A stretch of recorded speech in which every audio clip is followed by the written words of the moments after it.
Hello, welcome to another edition of This Week in Haiti from Haiti Liberté, going live the 11th of January 2026. And I'm Joseph Mullen. And I'm Kim Ives. And today we will be discussing in some detail, some of which has been in the newspaper in the past couple of weeks, particularly the retrospective which we had on our New Year's edition. And that retrospective was covering, of course, all of 2025, but it also had an article about the kamikaze drone strikes, which occurred on December 24th of last year, killing 24. And so that escalation of drone strikes and attacks, which has been taking place, is a topic which we're going to kind of explain a little bit more. Of course, we've talked about the context in past episodes, particularly the Gang Suppression Force, so called GSF of Marco Rubio. We've talked about Erik Prince, one of the mercenary operators in Haiti, but we haven't really shown, I guess you could say, evidence or some kind of analysis of how the drone strikes are occurring as part of a tit for tat with Vivanson. And of course, the evidence being, just showing some, uh, not that it's needed, per se, but some sort of proof or, recounting of attacks, either firsthand sources from people who have experienced those attacks on the ground or some visual proof, which we have obtained.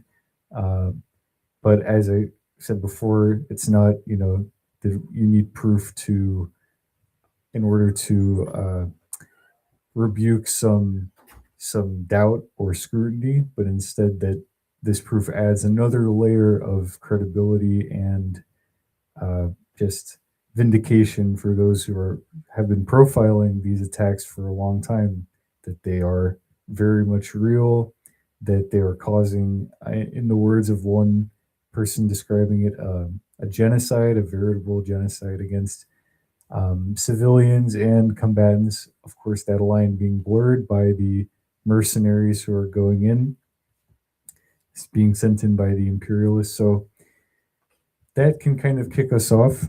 In past episodes of the show, we've described the conflict in Haiti as a class war, and this is more testament to the fact that it's a certainly the war part of that is true, and we have added the class part on because that analysis is helping us understand the forces at play that are creating the situation, not just that it's some chaos that came out of nowhere, but it has context, it has a history that we've talked at length about. So today, that will be sort of the focus of the show, Right. and we have those past couple of articles we can talk about as well. We had um, that drone strike at the Christmas Eve revelry, which was killing young revelers. Um, there was a prior drone strike before that we talked about on the show, and it was Simon Pelé. yes, Simon Pelé. Um, But now we can update you now with two that have happened in the past 2 weeks. The or with two killings that we can vouch for. We have a few more which we've been told about, but we haven't been able to confirm them in all details. But on New Year's Eve, uh, December 31st, um, is the day before really carnival season kicks off on January 1st, which is also Haiti's Independence Day. And um, a number of what are called rara, which are basically popular bands, street bands, which go out with long bamboo horns and sticks tapping and horns blaring, and they go through the streets. And this is a very integral, well-known signature part of Haitian culture. And they were preparing for their first outing the next day, January 1st. And they were meeting in the poor neighborhood of Rue Saint-Martin, which is just north of, or excuse me, just east of Grande Rue, Avenue Jean-Jacques Dessalines, which is the spinal cord of Port-au-Prince in the center of town. And so they were meeting in an intersection of a road between Rue Saint-Martin, which runs parallel to Grande Rue, and a road that runs up to Bel Air. And this included musicians and people who were fans of the group that was meeting there, and its name is Parti Cool. Parti Cool is basically based in Lower Delma, the same neighborhood that Jimmy Cherizier, the spokesman and president of Vive Ensemble, a coalition which has formed itself as a party, meaning live together, of neighborhood armed groups. And they are the principal target, the number one target of the US empire at this point in time, and of the Haitian bourgeoisie, of the government. And they have at their service in this war not only the Haitian National Police, which have proved to be fairly ineffective, about 15,000 officers, and the Haitian Army, which is even less effective, about 1,500 officers.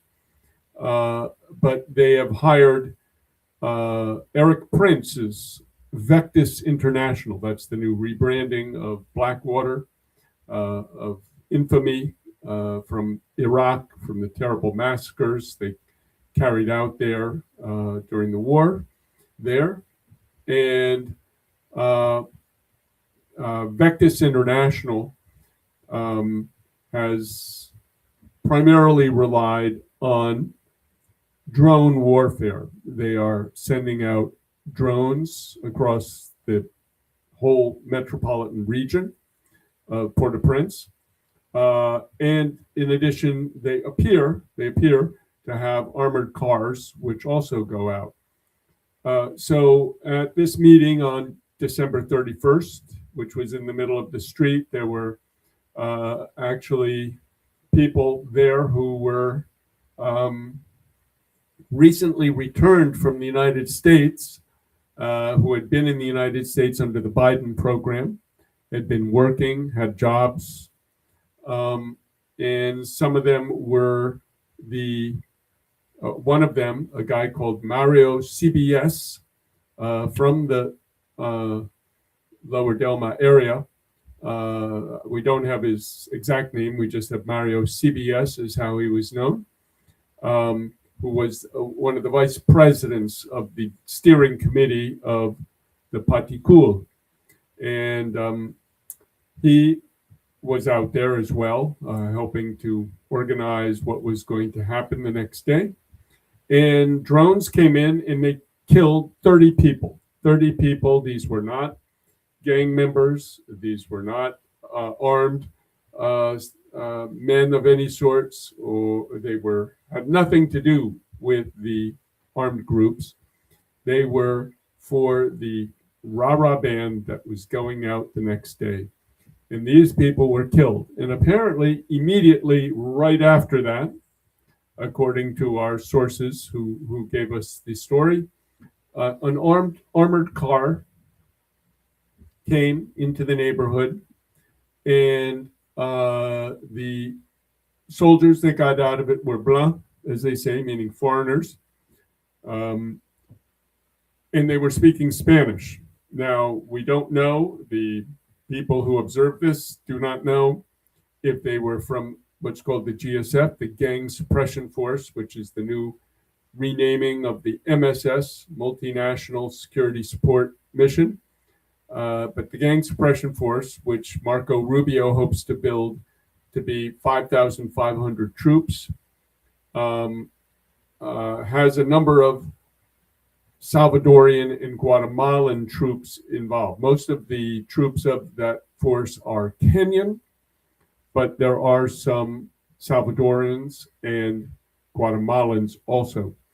So we don't know if they could be from the GSF or if they are from Vectis International of Erik Prince, who may well be employing Latin Americans, in particular Colombians, the same way Cuba exports doctors. Colombia exports mercenaries. They were involved in the assassination of President Jovenel Moise on July 7th, 2021. 17 of them are still being held in Haiti in an investigation which is stalled. We still don't know who the intellectual authors and financiers of the operation to kill Jovenel Moise were. Many suspect a number of the Haitian oligarchs in the Haitian bourgeoisie as being behind it. That is almost certain, but we don't have the smoking gun or the evidence in hand that can show that, or enough of the evidence. So in any case, these soldiers got out of their armored car immediately after this drone strike on December 31st, and they proceeded to the house of somebody nearby. People usually run into their houses when an armored car comes because it only means there'll be trouble and they'll be shooting. And they went into the house and they killed a father and a mother and their two kids. The four of them were shot dead. So that's what we know about December 31st.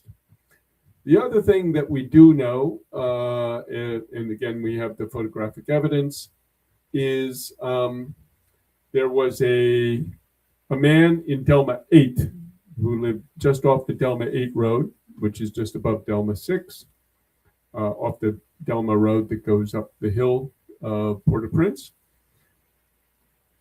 And he was not exactly all there mentally. He had some psychological problems and, was maybe disabled in some way, was a slightly crazy guy. But nonetheless, well known in the neighborhood. And his name was Jean Wilson Saint Louis.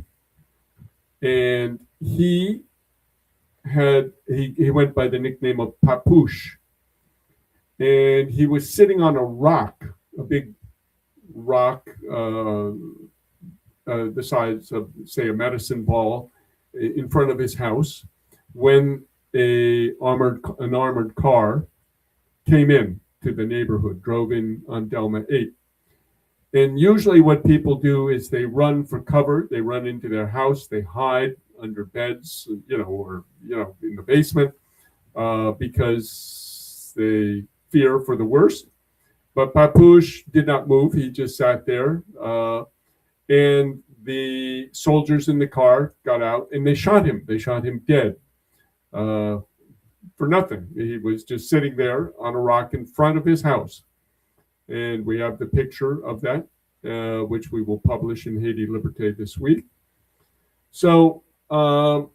What the people, we received a delegation of representatives of that area, Lower Delma and Rue Saint-Martin, this past week here at Haiti Liberté. And they explained to us that there is a absolute offensive happening with the drones and with these armored cars against the population. People are being gunned down in their homes. In many cases, when a drone comes, the people can hear the drones coming. They run into their houses, and then the drone flies into the house and blows them up inside their house. Now, the irony is, and we were listening, we were told this by a representative of, or we heard this in a conversation with a representative of Vivre Ensemble, that these are not soldiers. These are not the armed men of the Vivre Ensemble groups that are being killed. These are old people, uh, older women, children, young girls, young boys, just children who are being massacred. So, really, what we see developing in Haiti is really another Gaza.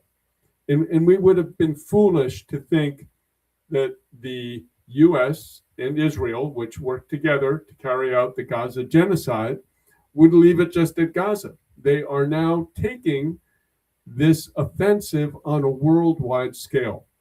And we can see it in Haiti with the massacre of poor civilians living in neighborhoods which are the seat of the Vivre Ensemble armed groups, but the people are considered as apparently as guilty as the armed group and are being massacred. And this is happening on a daily basis, really since December 31st. Every day there is an attack on another neighborhood. And as Joseph was saying, and as we talked before, there was an attack on the Mino Tree area where 24 young people were killed at a party. So this is what they are doing. They are attacking parties. They are attacking people gathering to organize a rah-rah outing. So it is an all-out war. And we have reports of that this may not just be a genocide, which was essentially aimed at destroying the Hamas organization in Gaza. Similar to that, they are trying to destroy the base, the people who are near or adjacent to the Vivre Ensemble group. So it looks like this is the exact same template they're using, except not using an official army. They are using these mercenaries of Erik Prince's Vectis International. And we have some pictures of some of the terrible massacres that happen, of course, here on YouTube. Given its political nature, it will be very quick to censor this broadcast and shut them down. So we can only show you pictures which are, we could say, acceptable to the censors. So, we'll show you some pictures from attacks in recent days. And in Haiti Liberté, we will hopefully have the more complete rendition of pictures very soon. So Joseph now is going to be showing you. This is, you can see the damage done to a house in a poor neighborhood. And, you know, so these bombs go right into the houses and blow them up. Next picture, you can see here a, we're going to bring it up now. This is a body in one of the houses covered by a sheet. This is one of the people killed inside. It's hard to see what this is. This may be what's called a corridor, an alleyway in these densely packed slums where, again, a person who was not a combatant. And again, the Vivre Ensemble soldiers have told us that they have not been suffering casualties from these drones. It is just the poor, older people, young babies, and they are sending drones into houses. Let's see the next picture. Here's another one coming up.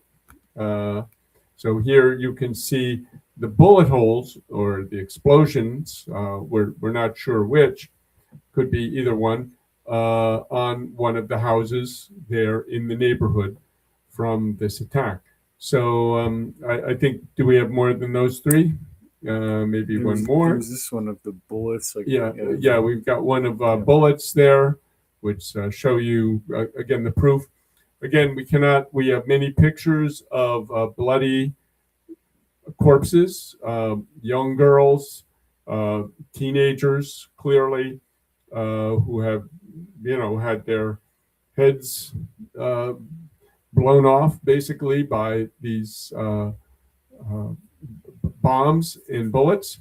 And so this is what's happening now in Port-au-Prince.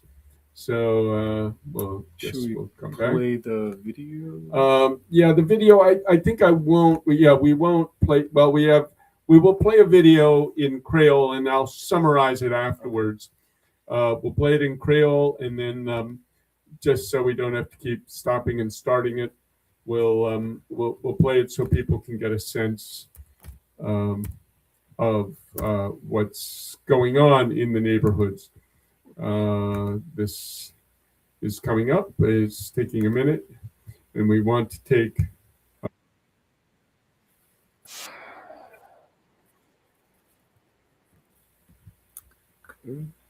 Okay, we're playing it now. Was that playing on the air? No. No. Okay, so we're about to play it for you now. Kote bagay a drat, bagon moun ki plonje mi se monte li ke supportem. M'bagon lot. Un sel bagay m'bagon sa pou m'fè monte el parce que m'bak enterre m'bagon goud. M'bat parce que m'bat nan commerce, m'bat nan rien. Kounya se même j'ai moun yo ki connaît ki sa yo ka fè pour moi. Un sel bagay max au pied. Orinet Jean. Mais où dit son champ lié pendant la travail? Et sorti a sorti travail entre la contre la kali yo tout. Mais où peut cadavre là? Oui, moi pour même prendre cadavre là, même mettre l'hôpital, mettre le namag même pas ka faire rien pour lui. Linda. Pas ka faire rien pour lui. Pas kon ki moun pour me rele, pas ki bra pour me rele parce que sans pas cambier, et m'pa kal dans pays, et m'pa gen kay pour me rete, tout on a couru, m'ta couru tout, m'pa gen kay, m'pa gen côté pour m'aller. Mais comment nous ouais question et balle cap tiré nous non moun en kay tol et si nous pas paix pendant nan kay.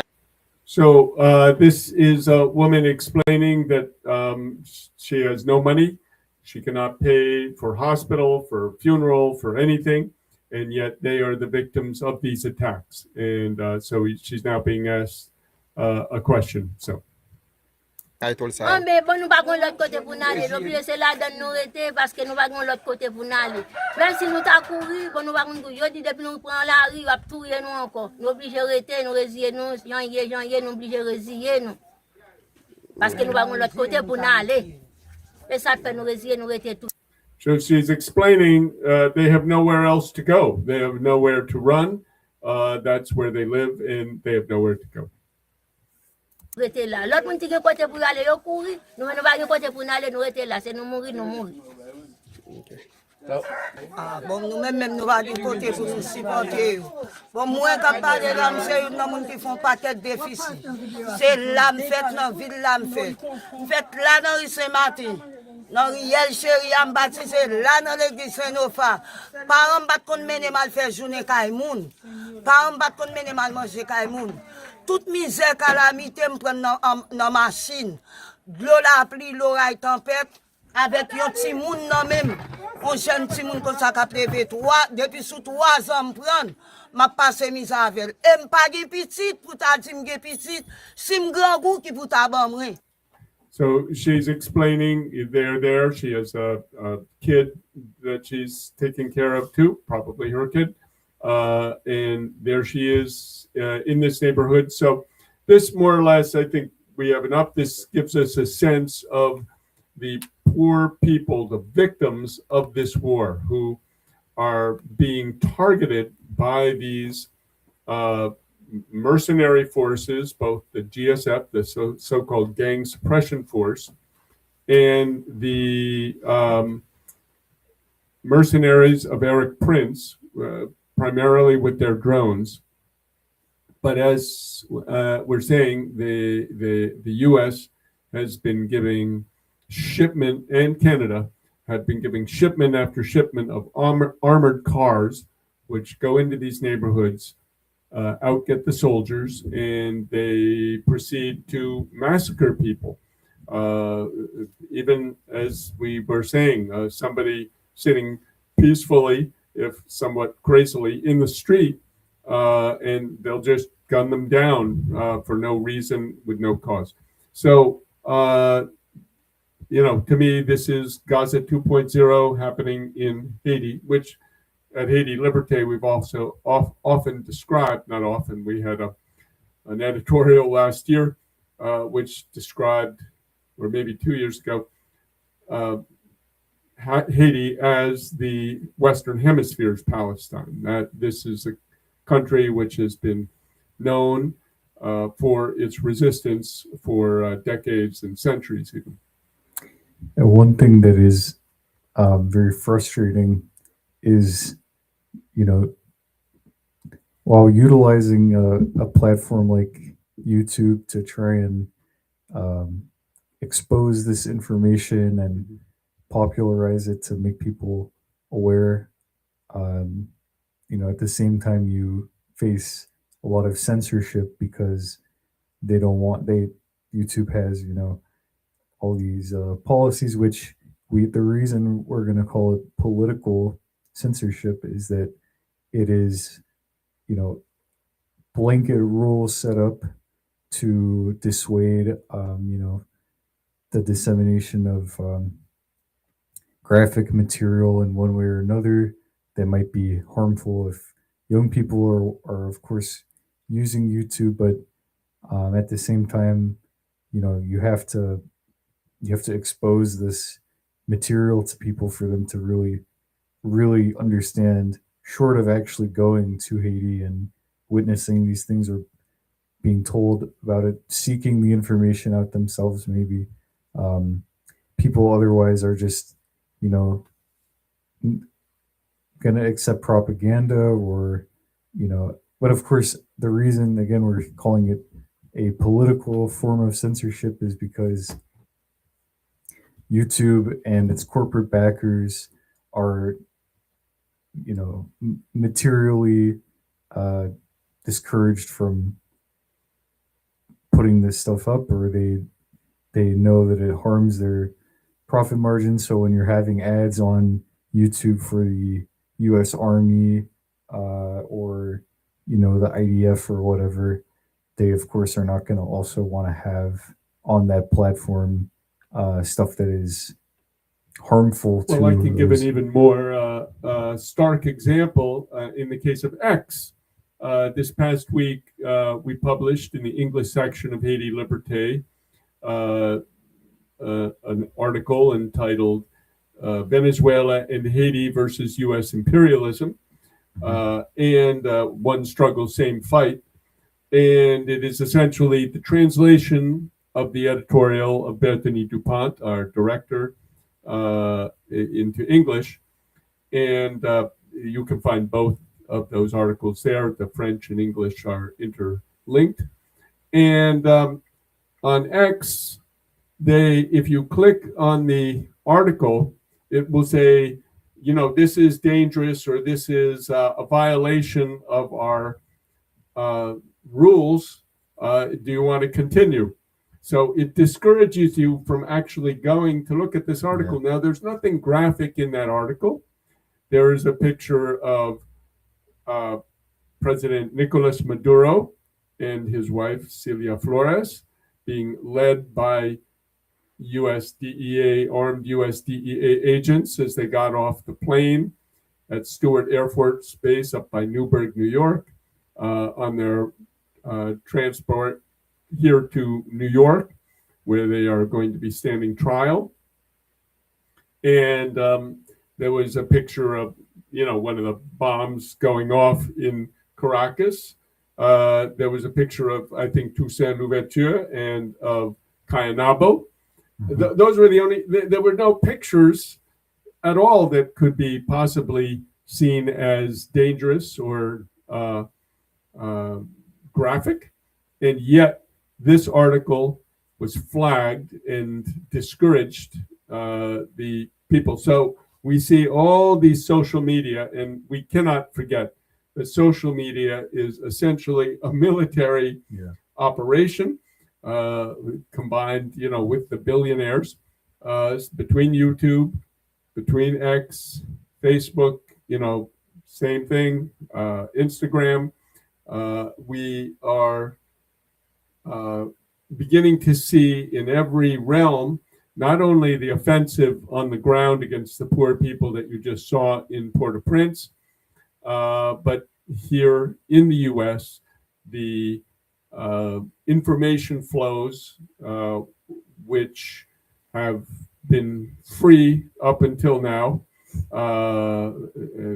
both financially free as well as maybe less curated, as they're now being curated, but gradually they are tightening the screws. And Hillary Clinton spoke about that, said we have to get control of social media. They see it as a problem, but in many ways it has become something. And as my colleague Dan Cohen, quoting I think Jonathan J. Cooey, said, the mouse never wonders why the cheese is free. So let us be aware of what is happening on social media. Yeah, I want to turn back to the question about the mercenaries. That you said that they, also possibly be Guatemalan or Salvadoran. Right. Yeah. Well, the GSF has the gang suppression force. They are now trying to finance it using the UN peacekeeping forces budget at the UN, and we'll see how that all happens. They put in place a thing called the UN Support Office for Haiti, UNSO, which is supposed to pay for the logistics of the GSF, and this was the big ticket item for the occupation of Haiti, and made the MSS basically very ineffective because it could not pay for a number of its own costs. But by taking logistics, which I think it was Eisenhower or Patton or somebody who said 70 to 80% of warfare is logistics, moving troops around, moving your tanks, moving your bases around, that this is being now funded by the UN, not by voluntary contributions, as was the previous idea. Because again, the GSF is not a UN peacekeeping force, what they call a UN PKO, peacekeeping operation. It is just essentially a mercenary force, a coalition of the willing, similar to what they did in Iraq when the UN would not agree to back the US invasion. But increasingly, we're seeing the Trump administration just steamroll over any international law, any regulations. We even see today in the New York Times an article about the International Criminal Court judges are all being targeted by financial sanctions by the U.S. They have had their, Amazon and Gmail accounts all blocked. They can't use their credit cards. They can't use anything that's connected to the SWIFT system. And so this is part of the battle. Even if you're an international criminal court judge set up by the Europeans, and which has not only indicted Benjamin Netanyahu and Gallant, the defense minister, for their role in the genocide in Israel, but they've attacked also Russia and Vladimir Putin for the special military operation in Ukraine. So it's not like this is some anti-imperialist group. This is just something which is not towing the line 100%. And even Marco Rubio has called the International Criminal Court a national security threat. So you can see what is happening here. We are entering very quickly into a new age. In Haiti and Venezuela are the leading edge of this offense, are the leading victims of the leading edge of this offensive in Latin America. And let me say on that point that we had a meeting last night here at Haiti Liberté, and it was decided Haiti, which has no genuine government, it has a puppet government put in place by Anthony Blinken in April of 2024.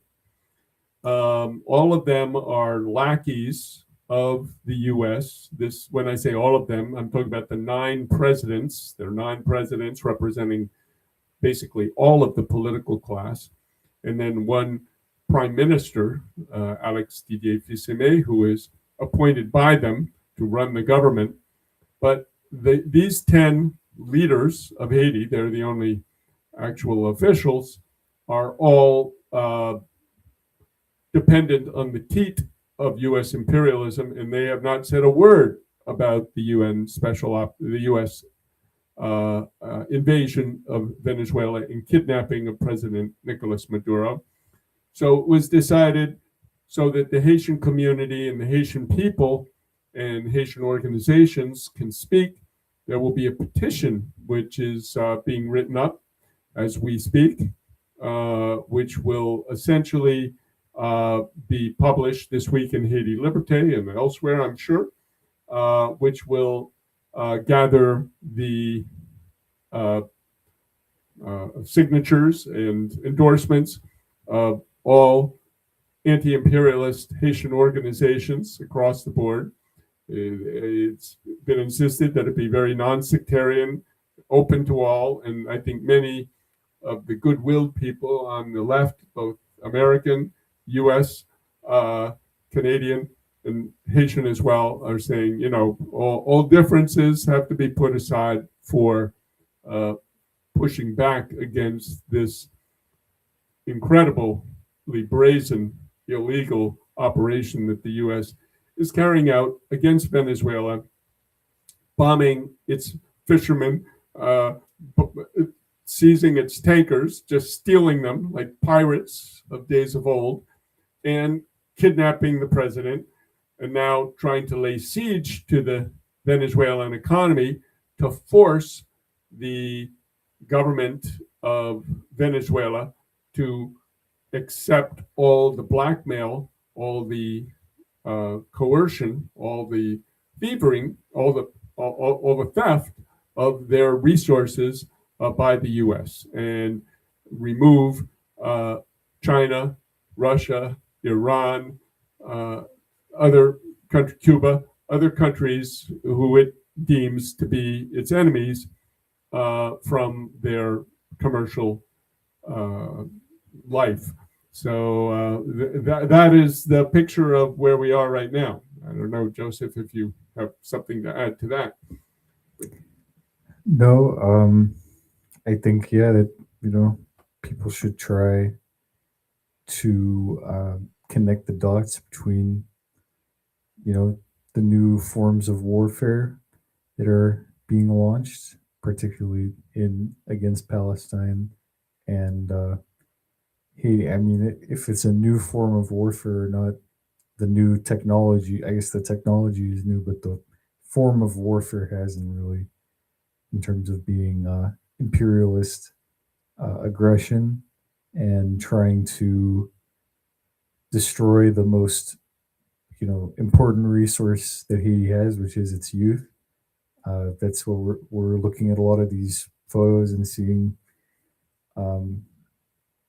that the many of the soldiers of Vivansan and many of those who are being killed are very young. So that is what the imperialists want to destroy, is kind of the base of support of the revolution. And when they're using these forms of technology, although on the other hand, you would hope to say that creates more revolutionary fervor for every martyr that is created. So that, in the end, this tactic is going to backfire, and it's already backfiring. And when we're looking at these pictures that are,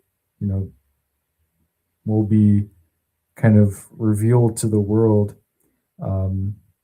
we have to try to some extent to take away the hegemony that they have over the narrative and control of information, because if all that is getting put out is that there is chaos and there has to be some kind of military intervention, or that Maduro is a this villain that they've really hyped him up to be, they're gonna be able to justify anything. And in the course of that, I just want to give a shout out, acknowledgement of the help of Ralph Laurent, also known as Max Louisin, who helped provide us with many of these pictures and videos, which we will be publishing in the ways that we can, getting around the censors in the coming days. But also to show that we have to remember, as we have outlined, as we have reported on in Haiti Liberté, he himself was arrested in the Dominican Republic when he went there on just personal business in December. Haiti Liberté not only reported on it, but played a big role in mobilizing the opposition to get him out. And so he was able to return to New Jersey after his detention there for 3 days. But he was possibly going to be sent back. I mean, that's what the Haitian government and its allies in Washington as well probably wanted, was to have him sent back to Haiti, to the what they call the DCPJ, which is sort of the Haitian police FBI, if you will, and where he very likely would have been killed, and at the very least thrown in a dungeon where he would be shut up, a lot the way Francois Papadak Duvalier used to put his opponents in jail in these dungeons, where often they died or were executed. So essentially, this is all to say that they are starting to shoot the messengers. That is, people who are putting out the information, putting out the truth, putting out the story, showing the world, showing people, showing viewers like yourself the reality of what's going on the ground and making you aware of it. They are becoming targets themselves, just the same way the judges of the International Criminal Court are targets, speaking up. And this is a way also to intimidate people and to chill any thoughts of resistance, of rising up, pushing back against it.